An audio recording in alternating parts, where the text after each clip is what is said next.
Did you know the Old Testament doesn't just show one divine figure? It actually shows two. Let's look at Genesis 19, verse 24. It's a fascinating passage. It says, "Then Yahweh rained on Sodom and Gomorrah sulfur and fire from Yahweh out of heaven." Think about that for a second.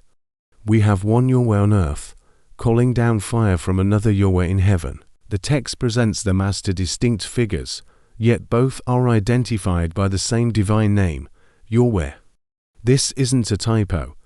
It's a deliberate theological statement embedded right there in the narrative. It forces us to ask, how can there be two Yahwehs? It's a question that sets the stage for a much deeper understanding of God's nature. Now, fast forward to the book of Daniel, chapter 7. This is a powerful, apocalyptic vision given to the prophet. He sees what he calls the Ancient of Days, a clear reference to God the Father, seated on his throne. Then, something incredible happens.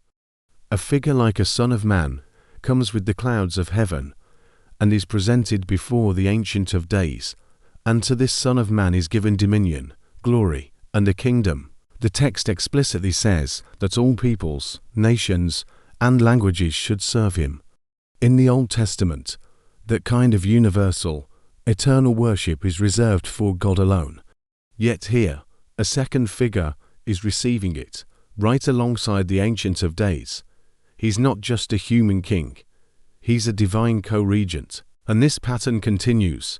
Let's turn to Psalm 110, one of the most frequently quoted Old Testament psalms in the New Testament. It opens with the line, "Yahweh says to my Lord, sit at my right hand, until I make your enemies your footstool." King David is speaking here, and he refers to two different lords. The first is clearly Yahweh, God himself. But who is the second Lord, whom David calls my Lord? This second Lord is invited to sit at God's right hand, a position of supreme honor and authority, sharing in God's own throne and ruling with his divine power. This isn't a subordinate angel. It's someone who shares in the very sovereignty of God. So, when we put these pieces together, Genesis, Daniel, and the Psalms, a consistent picture emerges. Long before the councils and creeds of early Christianity, the Hebrew scriptures themselves were pointing to a more complex reality within the Godhead. They reveal a divine structure that includes more than one person. This idea of a multi-person God wasn't a later invention or a departure from Jewish thought. The seeds were already there, planted deep within the sacred text, waiting to be understood in their fullness. It's a mystery woven into the very fabric of the Old Testament.